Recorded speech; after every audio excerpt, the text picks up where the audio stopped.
Welcome to the Arrington Gavin Show. Real talk, big opinions, and fearless conversations. From the front lines of politics to the latest in pop culture. From breaking sports headlines to the stories that move the world. Nothing's off limits, and nobody's holding back. Arrington Gavin is here to break it down, build it up, and keep it all the way real. So turn it up, lean in, and let's get into it. This is the Arrington Gavin Show. What is happening, ladies and gents? Welcome to the Arrington Gavin Show, your go-to spot for sharp insights, bold opinions, and unfiltered takes on the biggest story of the day, whether it's politics, sports, pop culture, or the latest buzz. Look, we're diving deep and keeping it real, so please do me a favor, kick back, stay informed, and get ready to join the conversation. On today's conversation, we got a lot to discuss. So I'm going to brush through quickly, talking about the HBCU head football coach, Delaware State, Deshaun Jackson. I told you he was involved in a lawsuit. I did not have time to discuss the meat and potatoes about it on the last show, so I wanted to make sure that I discussed it with you all on more information in regards to that.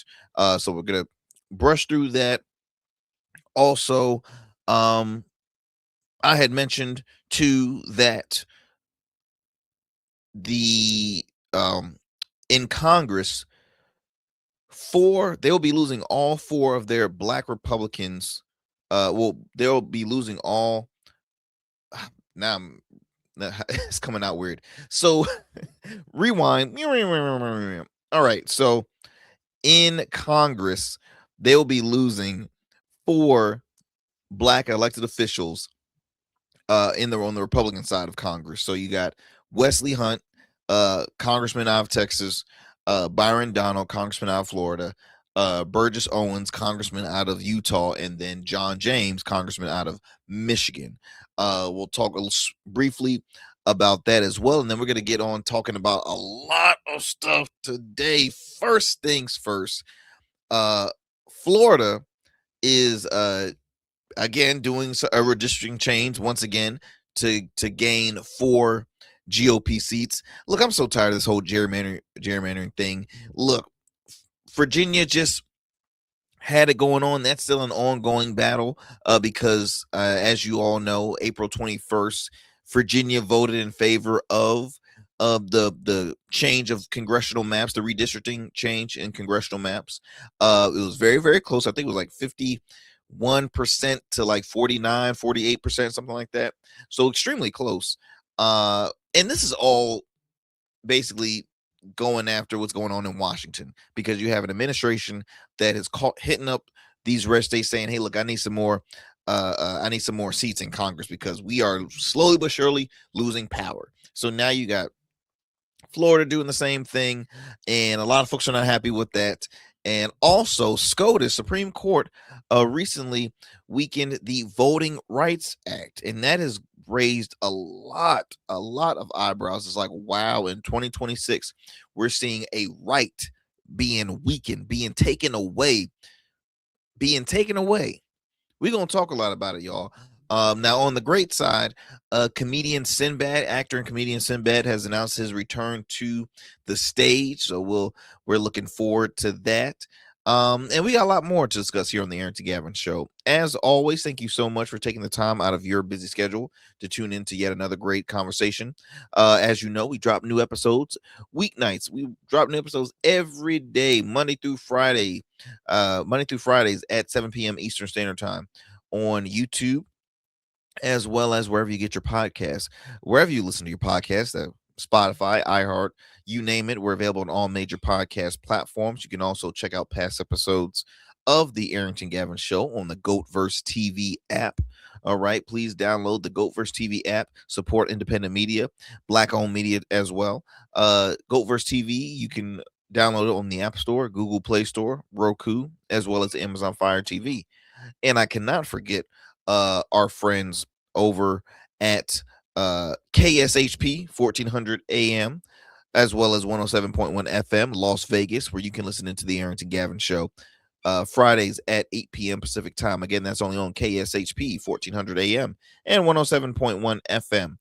And then we're going to head over to the Metro Atlanta area to WDJY 99.1 FM Straight Talk, where you can listen in weeknights to the Arrington Gavin Show at 11 p.m. Eastern Standard Time. And then lastly, we're going to be heading over to New Orleans to WBOK 1230 a.m. What New Orleans is talking about, you can listen in to the Arrington Gavin Show weeknights at 7 p.m. Central Time.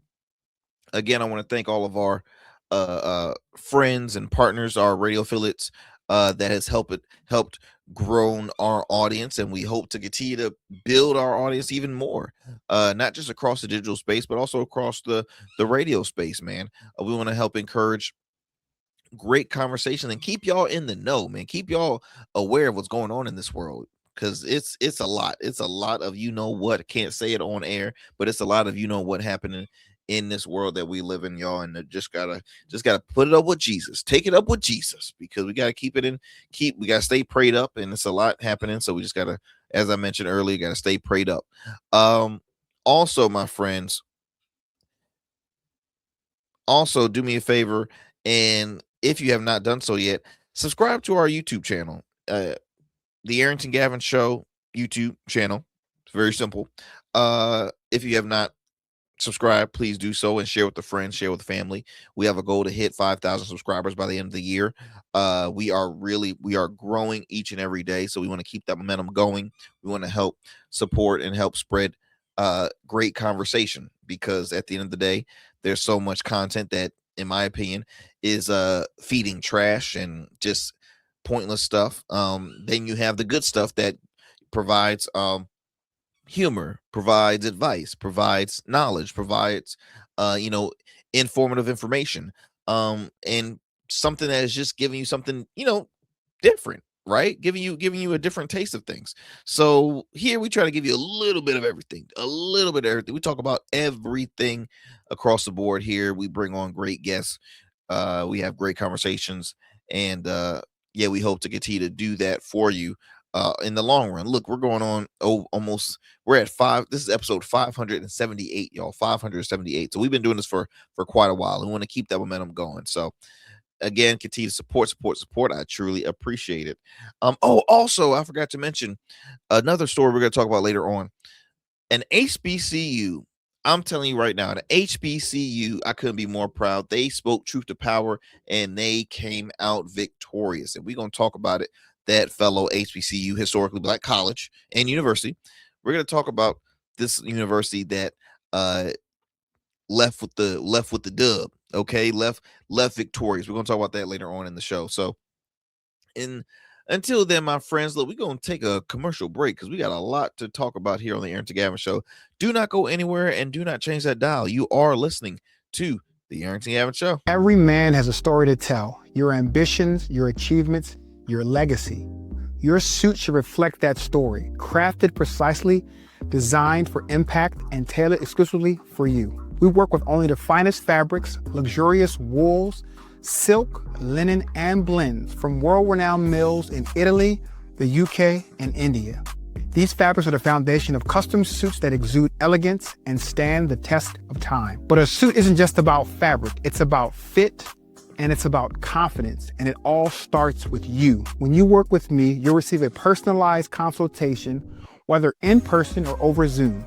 Together, we'll explore your vision and discuss your needs, and we're gonna bring your ideas to life. My journey as a designer includes apprenticing under New York-based designer Clavon Leonard, showcasing collections at New York Fashion Week, Algeria Fashion Week, and the prestigious Baltimore Met Gala. That experience is what we bring to every suit we create, from weddings to corporate events and everything in between. We specialize in crafting one-of-a-kind suits for life's most significant moments. Dapper Luke has been recognized as one of Baltimore's best menswear in 2023, and I was honored to be one of the 10 designers selected for the prestigious Baltimore Met Gala. With over 900 satisfied clients, we proudly serve Virginia Beach and Baltimore, bringing world-class designs to these incredible communities. We don't just make suits, we craft confidence. Your suit will fit your body, your style, and it will tell your story. Book your free online personal consultation today. Visit www.dapperluke.com. Just like a winning team evolves throughout the season, so does your beard. I'm Arrington Gavin, proud CEO of Rugged Evolution Beard Care. With our premium oils, balms, and grooming tools, it's everything you need to level up your beard game. Whether you're a seasoned pro or a rookie, Rugged Evolution is the new smooth. Order now and dominate the beard game like never before. Rugged Evolution Beard Care, because every beard deserves to be legendary. Our risk from injury from a fall or car crash increases as we age. But getting older doesn't have to mean giving up on the activities you love. Take simple steps to avoid injuries, like doing activities that improve strength and balance. Get yearly eye and wellness exams, and talk to your doctor or pharmacist about the medicines you take. Also, tell your doctor if you've fallen or worry about falling. Learn more about aging without injury at cdc.gov/stillgoingstrong. All right, my friends, welcome back to the show. Welcome back. As I mentioned earlier, I just wanted to share just very quickly, because I spoke about it on the last show, but I just wanted to kind of expand just slightly, just because I felt like I was rushing through this segment. So I've spoken about how in Congress on the Republican side, all four Black Republicans, because they only have four Black Republicans, on a federal level, not a lot of Black representation. So you have all four Black elected Republicans in the House will be leaving Congress. Out of Utah, Republican Burgess Owens. By the way, that name Burgess, what a name. Burgess Owens. He announced that he was not seeking re-election. He's 74 years old. I think it's a perfect age to say, okay, I think I've done my part. So he's not seeking a re-election. So he says, sayonara. Now you got Wesley Hunt, who's very overconfident, thinking, hey, look, I can easily win U.S. Senate because I'm loved by Trump. Okay, I'm Trump's favorite guy, and I am a rising star in the GOP. So I'm gonna run for Senate. Guess what? That did not work out in his favor at all. He came dead last in the recent primary, and it's just it's not looking good. It's not looking good for him. So he's done, right? He's done. After his term is up, he's out of here when it comes to Congress. Also Byron Donald is currently running to be the first Black governor in Florida, as he runs to become the next governor of Florida. He still has to win a primary, but he's currently running in the primaries, and now his chances might be better than the majority of those cats that I just named, because Byron is also a he's in a, I don't know if Trump endorsed him. I want to say he did, but he's Trump loves Byron Donald. Byron has been on the campaign trail literally all three times when Trump ran for office. Florida is still very red. It's still very much Trump's territory, even though Trump is from New York, but it's still very much Trump's territory. So let's see how they vote overall. But if he loses, well, he loses his seat in Congress. Then lastly, John James out of Michigan. He's running for governor of Michigan. Good luck with that, because they showed, and I showed it here on the show a while back, he was at a GOP convention in Michigan, and they booed him out the door. So let's again, the question is, is that the end of Black representation on a federal level, right, when it comes to House and Senate? So in Senate, there's only one Black Republican, and that's Tim Scott. He's seeking re-election. He'll probably win again because he's been a multi-term senator. But does the federal level speak, I guess, volumes on the representation overall? I personally don't think so, because on a state level, you have a lot of Black Republicans. On a local level, you got a lot of Black Republicans. Federal levels, it's hard for Black Republicans to succeed. I'll just be honest. I mean, you see majority of them win as a Democrats. Obviously, Democrats favor more minorities, and they have they attract more minorities too compared to the right. But yeah, they're done. So I just wanted to kind of explain a little bit more on that, because I feel like I didn't have much of that. And at the end of the day, I think strategy wise, I think at least two of these guys, I think Wesley Hunt and John James, I think they play their cards wrong. Personally, I really think they do. Byron, his stock value is still pretty high, so I can see him why he wants to run for governor. Again, Burgess was on his way to retirement anyway. He's a former pro football player. He is Utah. Like, enjoy your retirement. Politics is getting ugly. It's getting nasty. So you do you. But now moving on from this, I also wanted to talk about this lawsuit that former NFL star turned college football coach Deshaun Jackson is currently facing. He is the current football coach at Delaware State, and his name is involved on a lawsuit that it's not a good look for him, and nor the university. But let me go ahead and show you this clip here, and we'll talk a little more about it on the other side. Saying that he was catastrophically injured by a teammate in a locker room assault. Now, the head coach of that team is former Eagles wide receiver Deshaun Jackson, and he is named in the lawsuit. The plaintiff says that he was put in a chokehold until he lost consciousness, fell, fractured his jaw, and then went through several surgeries. The suit claims that Deshaun Jackson failed to supervise or discipline the player afterwards. Now, new within the last 30 minutes, sources tell NBC Sports Philadelphia's John Clark that when this incident happened, Deshaun Jackson was not there, and that he was coaching on the field at practice. Now, we also got a statement from Deshaun Jackson who says, "I take the safety, well-being, and development of every student athlete in the Delaware State University football program seriously. I've never fostered or encouraged hazing, bullying, or any violent environment, and that has never been the culture I have worked to build." He said that he is not going to be commenting further on this because of the pending litigation. We did also reach out to Delaware State University, but they say they will not comment on pending litigation. Lena, back over to you. Okay, thank you, Matt.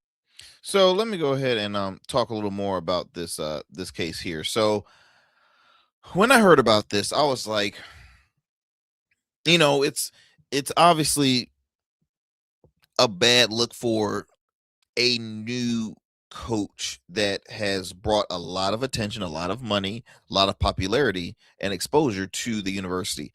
It's a big deal. I don't know if you realize, but like, there has been a number of popular former NFL stars that has said, look, I want to do what Deion Sanders did. I want to make a name for myself on the collegiate field, but hey, what schools are offering me a head coaching job? Well, you're not going to get it from PWIs, predominantly white institutions. You're not going to get it from big time sports schools. No, especially when you don't have any coach experience at all. You're going to mostly see it from an HBCU. Is it a gamble for an HBCU? Yes and no. The reason why I say yes, it is a gamble, because you're bringing on somebody that has absolutely no coaching experience. You're paying them a lot of money to hopefully build the program, and again, you're just going based on name recognition. Now, I've said this many times. There's a number of great players, whether if it's in baseball, basketball, football, hockey, you name it. There's a lot of great players that don't turn out to be successful coaches. There's a lot of successful coaches that probably wasn't the best of players when they were playing. So Norfolk State has Michael Vick. Michael Vick's inaugural season was not successful at all. One win out of what, 11 or 12 games, he won one game. Now, Michael Vick is by far one of the greatest QBs, athletic QBs for sure, to have ever played the game. He really changed it for a lot of a lot of players and a lot of organizations said we need to start relying on running quarterbacks. And he was a lefty. Obviously, we saw the success for Deion Sanders. Deion Sanders stayed at a HBCU for what, 2-3 years, and then he ended up heading to Colorado, bigger school, more money, obviously. Eddie George, he did his stint quite successful in the HBCU. Hugh Jackson, Hugh Jackson, coached at Grambling. Ed Reed made an attempt to coach at I think it was Bethune-Cookman, if I'm not mistaken. I think it was Bethune-Cookman. So you had a number of known players that said, "Hey, look, let me go ahead and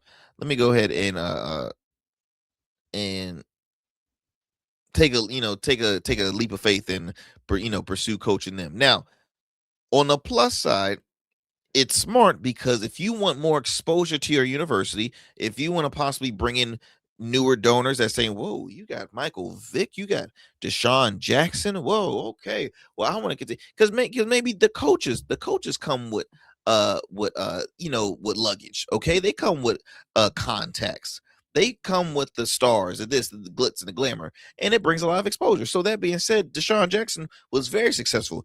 A star wide receiver, played for the Philadelphia Eagles, and also he played, I believe, for Tampa, and I think he did a stint with the Commanders, if I'm not mistaken. I could be wrong, but I'm pretty sure he did a short stint with the Commanders. Very successful wide receiver. It had a great year with Delaware State University. Now, in this recent case, you heard it there reporting, a player is suing the university because he said he was attacked by his teammate inside the locker room. Okay. And he suffered serious injuries, and he's suing the university as well as and has, Deshaun Jackson's name on that.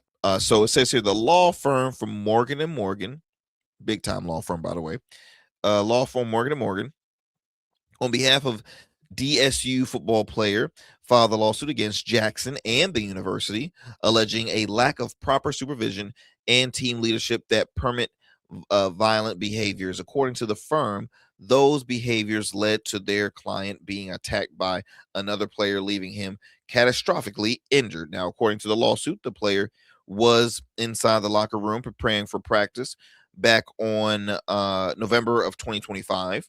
When he was confronted by his teammate over an Instagram post. The law firm claims that the teammate placed their client in a chokehold, caused him to lose conscious, and dropped to the floor.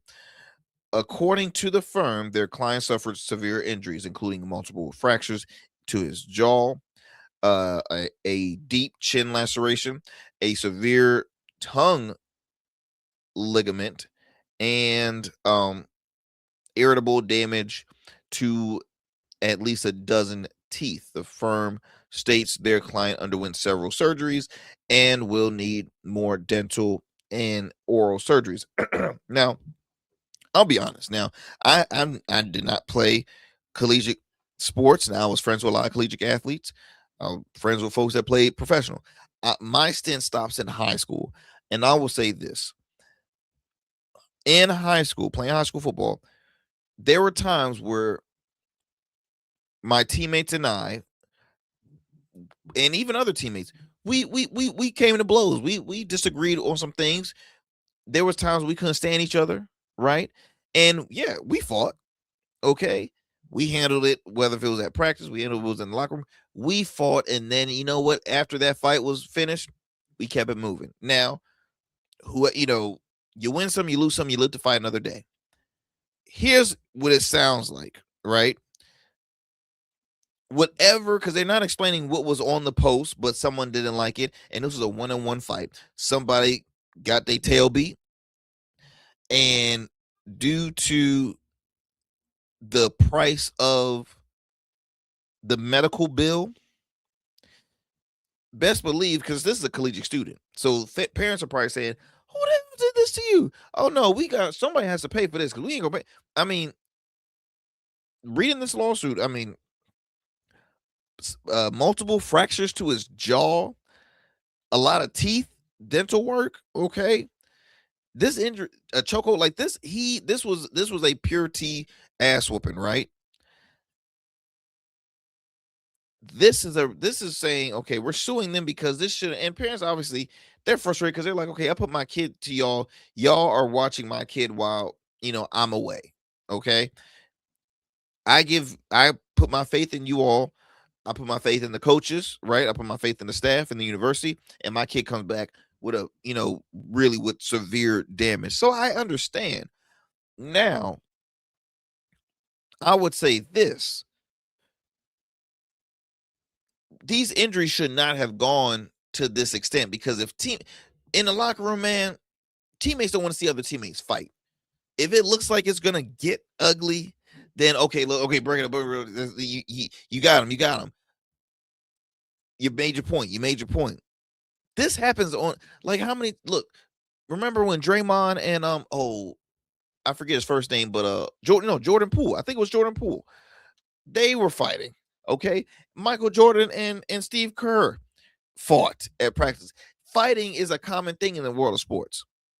Now, this lawsuit at the end of the day, if I was Deshaun Jackson, I would be like, okay, look, we gotta no. This is what happened here. What happened? Because Deshaun Jackson played in the league. You're telling me he never saw any fights happen at practice or in the locker room?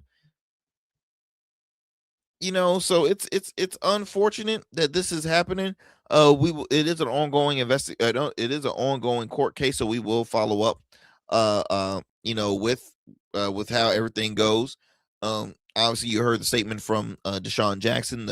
The staff and the school had no comment, but I just want to acknowledge Deshaun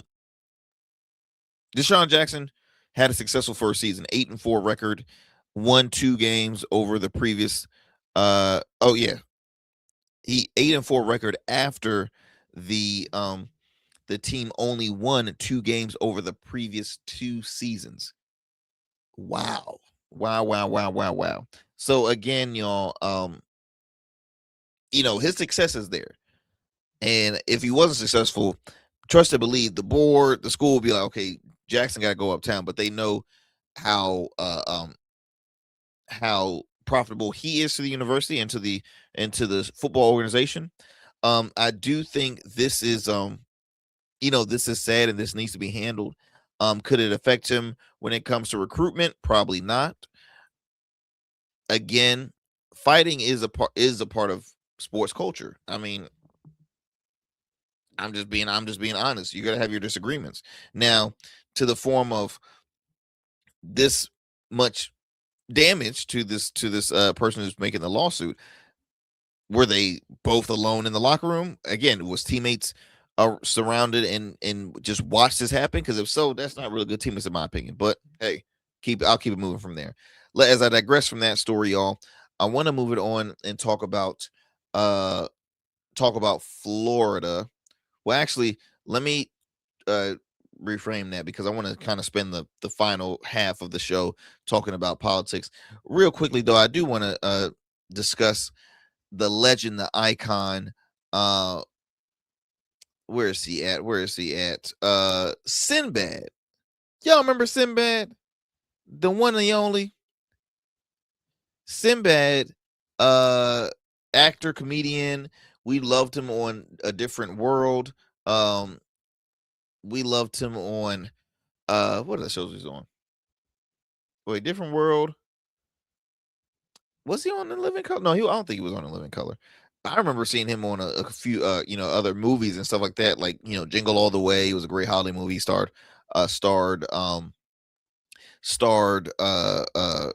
Schwarzenegger, and then it was a movie, and I can't remember. I think it was called First Kid, where Sinbad played Secret Service of the president's son, and he was just in some other great movies. Sinbad is the man. I love Sinbad. I love Sinbad. Anyway, Sinbad had a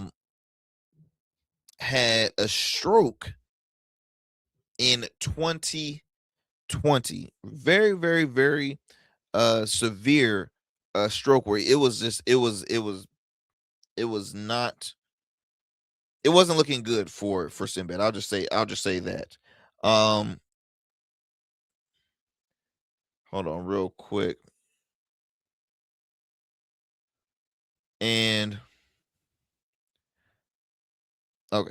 And I was trying to gather my notes while as I speak to this. But he recently has shared this video announcing his return to the stage, which we're all excited to see, because he said, "Hey, this is the start of the comeback." But here's Sinbad talking about his comeback back to the stage. What's up, everybody? I just want to say hi. This is Sinbad. I haven't been talking much on social media. All y'all been doing that social media thing, man. We ain't gonna get back on stage. Well, I gotta stop that video. I apologize because there was some background music there that we don't want to get flagged for. So my apologies on that. But I'll at least keep you know you can I took the audio off, but you can, for those who are watching, you can kind of see him there, but I'll explain it for those who are listening to us. So Sinbad, as I mentioned, returns to the stage, first comedy show since 2020 stroke. He said this is just the beginning now. 69 years old, he's making his comeback, comedic return alongside his daughter Paige. Now, in this video that I have playing right now, he is announcing that, hey, he's back after more than 5 years after having a stroke. The actor and comedian posted the video addressing the numerous messages he's gotten about when he'll I hear my dog in the background scratching or something, y'all. My apologies. He's gotten about when he'll do comedy shows again. His quote, his words, he says, "I can't walk. Since this stroke in 2020, I have not been on stage. I'm gonna get my feet wet. He mentioned 2 shows that he's doing at the Comedy Ice House in Pasadena, California. It's just the beginning of me coming back. He said, I'm so looking forward to these shows. I got so much stuff to talk about. I'm gonna be taking my trash. I'm gonna be talking more trash than I've ever talked." Sinbad also shared that his daughter Paige will be opening for him, adding that it's the first time they'll be working together as comics. I'm looking forward to this because she talks more trash than I talk.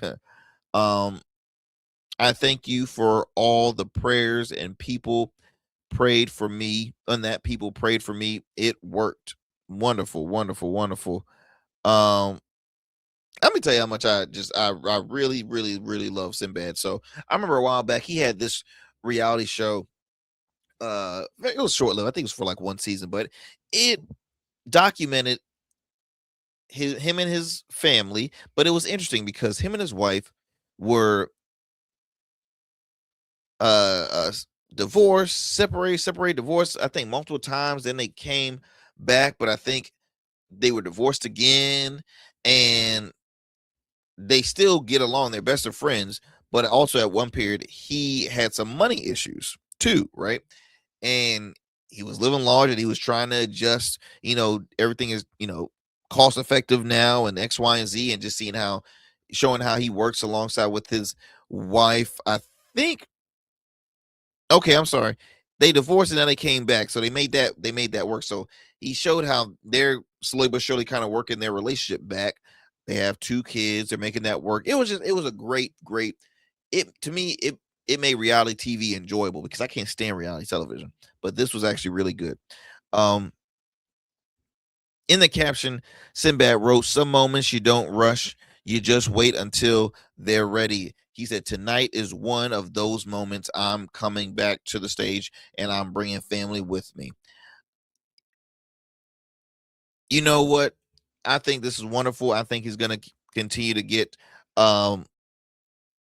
he's going to get a lot of support from the comedy world, the acting world, because Sinbad is an icon, bar none. He is an icon. He's had a ton of successful specials.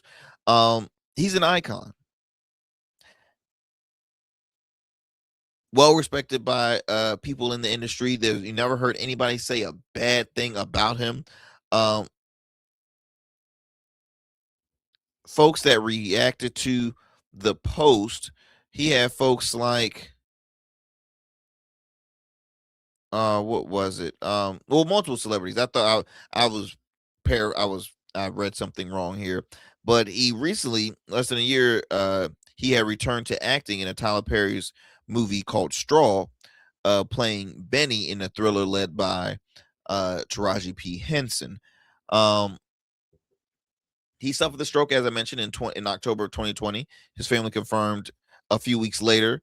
In November of 2022, his family shared an update on his website explaining that the stroke was triggered after a blood clot traveled from his heart to his brain. Now, here's a great thing. He can still deliver. You just that little brief video I shared. He had a little bit of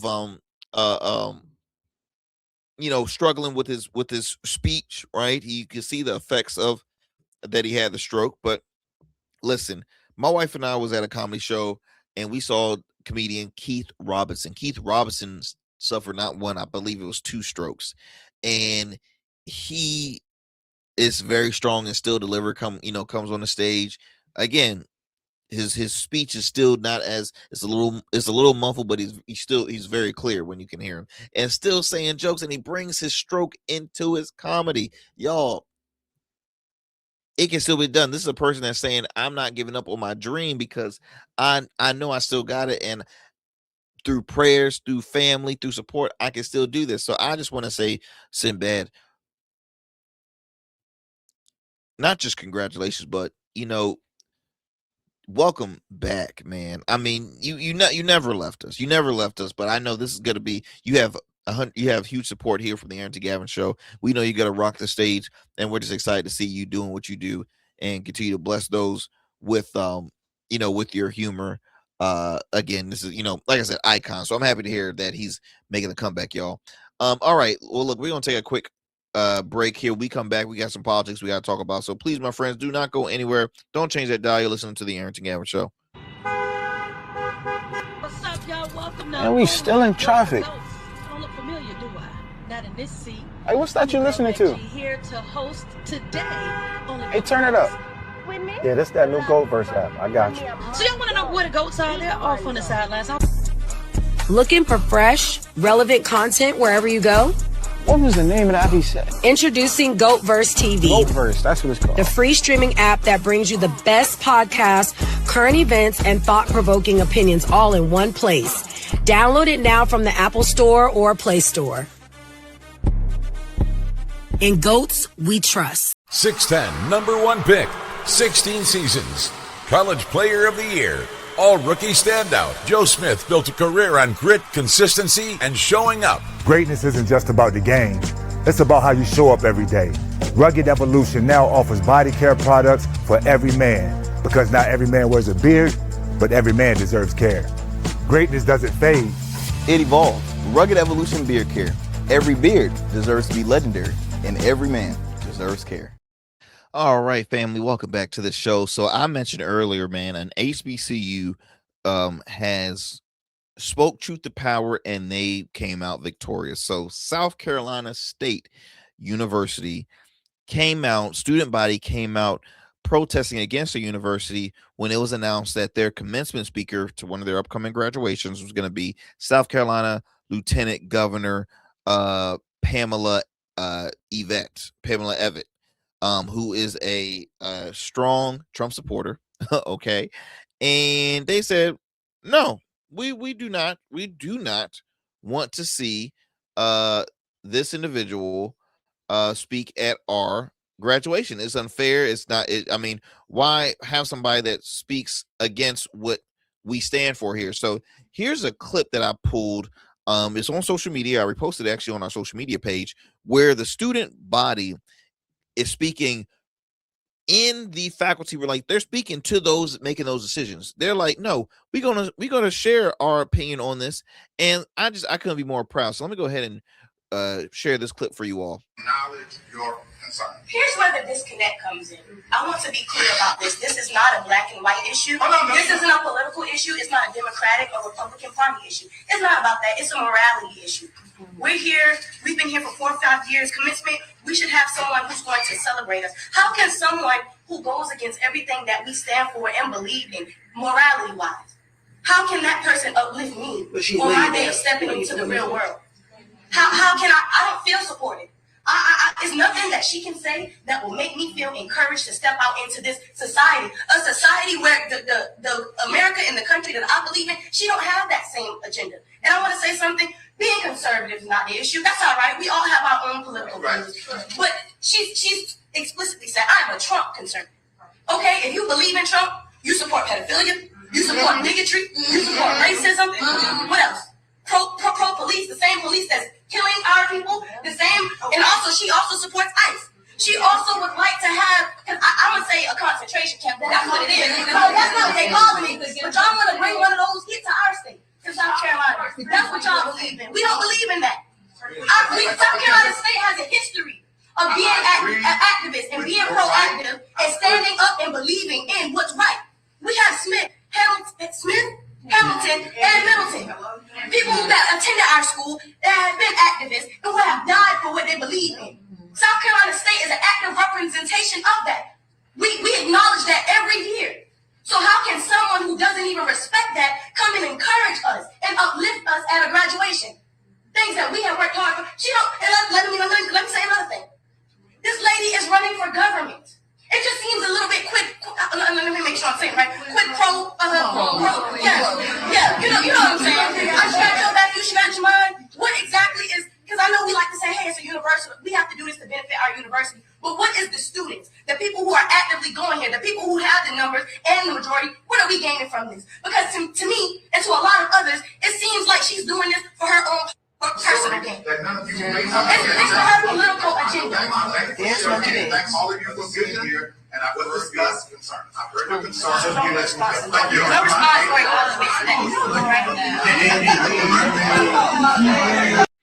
I mean, first and foremost, can I bring the snap the fingers? Snap the fingers. Snap. Matter of fact, hold up. I think do we got an applause button? I think we might have an applause button. Oh, where's my applause button? First and foremost, give it up for that student who spoke truth to power to leadership at our university, because this is a common thing that occurs at institutions, whether if it's HBCU or PWIs. They're going to have an elected official speak at their school, though, especially in whatever state you're in, they're going to have their, one of their elected officials speak. My old high school actually had the former sitting governor speak, Glenn Youngkin. Now, my school was, it's a private Christian school, conservative, favorites conservative more. So obviously they were in favor for that. That's what the board wanted. Boom, had it moving. Now, I know some folks that weren't happy. Now, going back to this story here, the girl's absolutely right. Why should you have an individual who speaks against what the university believes in and what the university mission has always been? The girl was cooking. She was cooking. She said, hold up, you got somebody that supports, she said she's not just a conservative, she's a Trump conservative. She said, let me tell you something. We all got different opinions. So it's not even the fact that conservative is the bad. This lady says she's a Trump conservative. Where does he stand for us at all? Where does he stand for this university? And I mean, it was just spot on. And then she said, and she running for government. This is a scratch your back, I scratch mine kind of thing. Why are we making this a mockery out of this? And I'll tell you something. A while back, I remember at a Virginia Commonwealth University graduation, students walked out when Glenn Youngkin, the governor of Virginia, spoke, because they're like, hold up, you are not in favor of any of the issues that we are supporting as students here. And they walked out. Majority of them walked out. This happened in other universities. Now, the lieutenant governor, I think I have a clip here. Okay, so here is South Carolina Lieutenant Governor Pamela Evette in response to the protests. The protests going on at South Carolina State. So let me go ahead and share this clip to you all. While I was at the White House today, I heard about what's happening on the campus of SC State University. Let's be clear, facts trump feelings in the real world. President Trump and conservatives have done more for HBCUs than any administration in history. I must be doing something right because woke mobs are coming after me for being a champion of eliminating radical DEI scams on college campuses. So bring it on. Just like President Trump, I'll never back down or bend a knee to the woke radicals. I'm ending DEI on campuses once and for all. Stay tuned. I'm going to have a lot more to say about this later. In the meantime, I look forward to celebrating commencement with the students and faculty at SC State. Again, I mean, what a comical response, right? We always hear, oh, Trump's giving more to HBCUs than any other administration. So let me fact check right there. Okay, let me fact check. Donald Trump did sign the 2019 Future Act, which made about $250 million per year in federal funding for HBCUs permanent. He did do that. The funding already existed. It already existed, but had to be renewed yearly. The law locked it in long term, which many HBCUs supported. Now, the administration also approved some additional funding moves like disaster reliefs and later targeting investments. Now, here's where folks get misled from this. So, Trump did not start HBCU funding. Federal support had existed for decades before him, okay? Now, a lot of this stuff that was given was under the Title I program, which was under, you guessed it, Barack Obama. Now, again, I'm not trying to make this a left or right issue, but when this person always comes out, I've given more money to the blacks, to HBCUs, all right? I've given more money to them, and they should give me a little more respect because I gave them more money than any other administration ever. Y'all, that is false to the max, okay? Claims that he gave more than ever or saved HBCUs is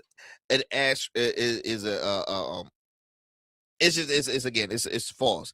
And here's multiple. I'm gonna share multiple fact checks on that. So I mentioned when he signed that, it was already in existence. Okay, so that's strike one. Two, let me see here.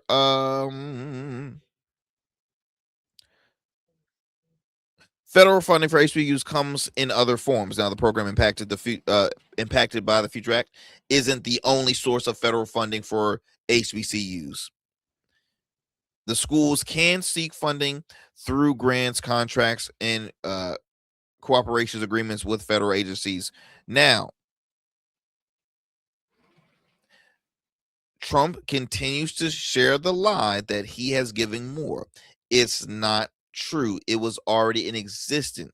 Okay, he added to the pot that was already existent. Okay, so to say that he has given more is, again, it is false, my friends. It is false.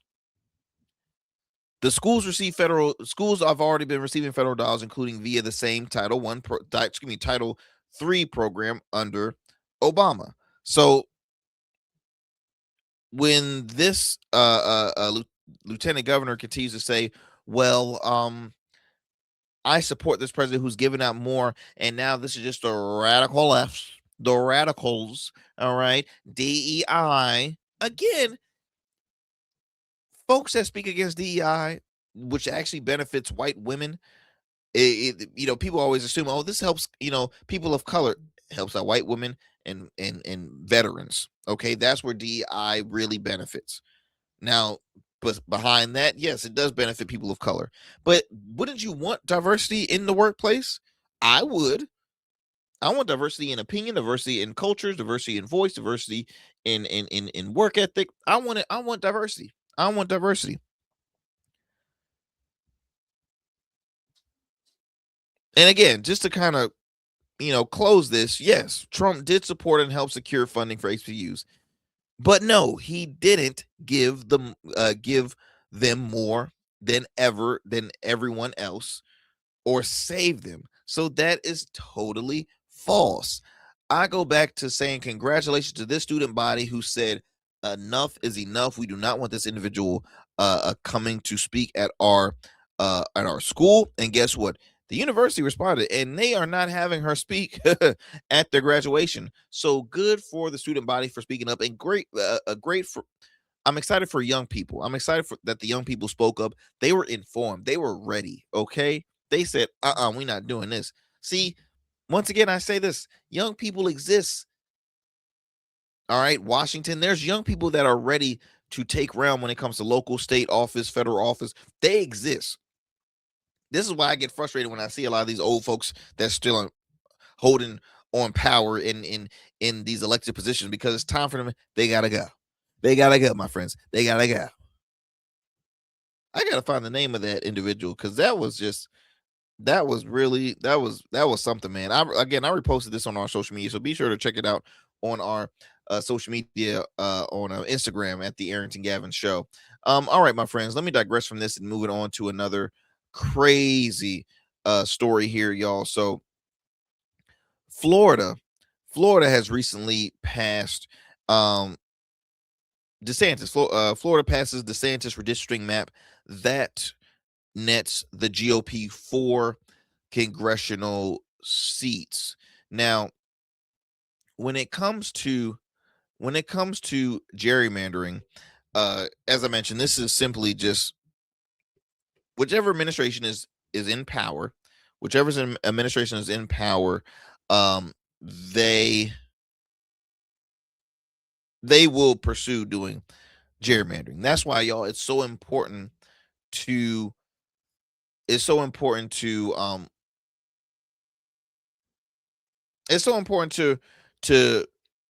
the word I'm looking for?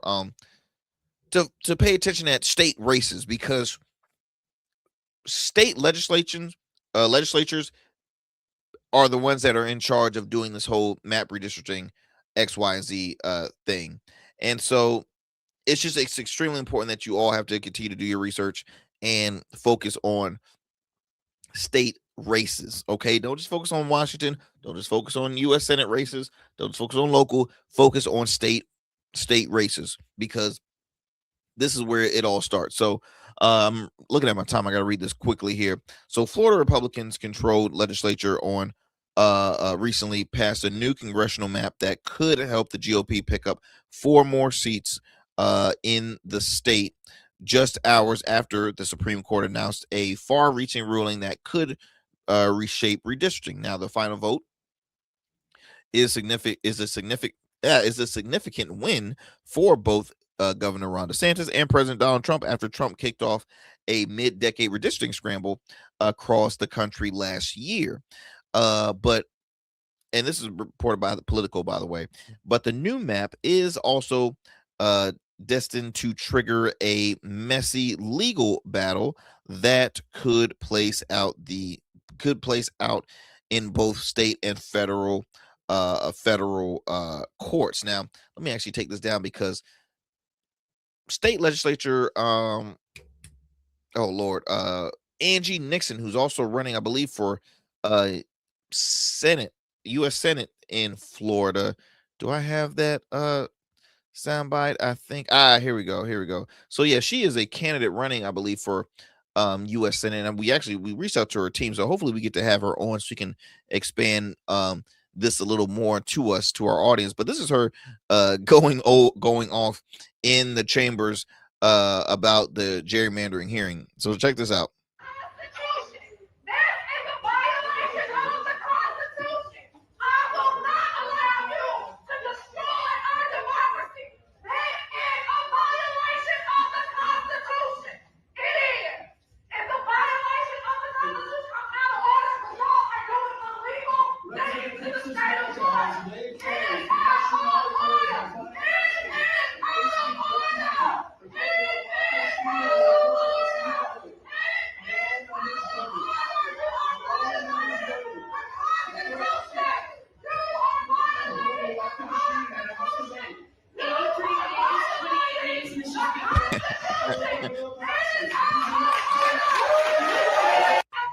I mean, she was not messing around, y'all. When I say she was not messing around, but she was telling the truth though, because at the end of the day, look, no one I said this from the beginning. Gerrymandering is not cool. I don't like it one bit. That's why, it came very close to in Virginia with this redistricting change winning. It was very close because gerrymandering sucks. Gerrymandering is not fun. It shouldn't be allowed, in my honest opinion. But when you see an administration in Washington that are hitting up states to do it, right? You obviously expect the other side to respond and say, okay, let's fight fire with fire. That's what you see going on. And so Florida Republican legislator muscled through the map given to them by DeSantis just 2 days earlier. Even as lawmakers were trying to absorb the recent high court ruling, the state Senate took a brief delay to review the decision, and several senators could be seen reading on their laptops. Now, the map was still approved largely along partisan lines, even though a handful of GOP state senators voted no. Democrats maintained the map was illegal. Because it runs counter to voter-approved anti-gerrymandering standards in Florida. But some Republicans say they were swayed by a legal argument from DeSantis attorneys that said those requirements no longer needed to be allowed. Now, you already heard, I believe she's a delegate, Angie Nixon, who was seen. I don't care. I'm out of order. This is an attack. This is a gerrymandering attack. This is an attack on our democracy. And she had the megaphone, and she was not playing. Again, she's also running for office. She went ham, but that's what you need. You need that. You can't continue to say, folks, that, because I'm critical of Democrats. That's why I've always stayed in the middle. I've said it here on the show. Democrats don't have a backbone. There's a lot of voters that think Democrats don't have a backbone, but you can't. Now you're seeing individuals like Angie Stone, who's a Democrat, saying, I'm gonna talk loud. So it's like, that's what you want. That's what you need. You need folks that are not scared to put up a fight. Not saying physically, but I'm saying literally when it comes to making the arguments, you got to fight fire with fire. Republican, let's see here. One of the officials said, I don't think we should do gerrymandering on the basis of political partisanship. And I don't think there's evidence this map does this. Countered State Senator Don Gates, a Crestview Republican and one of the sponsors. Now, the House voted 83-28 in favor of the map, even as one Democrat state rep, Angie Nixon, started yelling into a hot pink megaphone at the time of the vote. No House Republicans other than the map bill sponsor, GOP state rep Jenna Pearson Malika, defended redistricting on the chamber. Y'all, I'm looking at my time right now.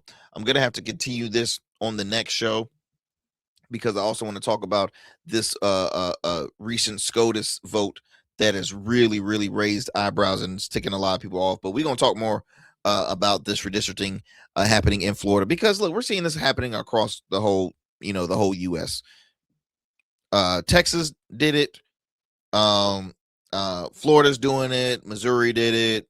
North Carolina was doing it. Kentucky was approached, but Kentucky said we're not doing it. Virginia said, oh, we're going to do it. So there's so many folks that are doing the whole redistricting thing, but we will continue to share more about this, because it's a big deal. Again, it's very competitive midterm season right now. So parties are trying to do all they can to get power, either maintain or get that power. So until next time, my friends, stay blessed, stay informed, and I will talk to y'all soon. I'll talk to y'all for another great convo here on the Arrington Gavin Show. I'm out.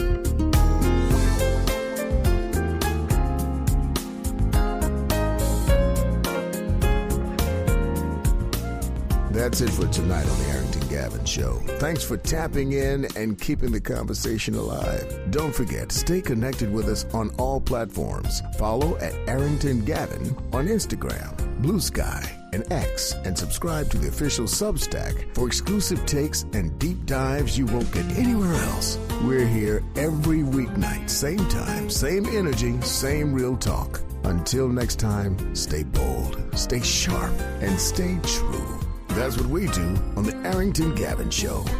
Peace.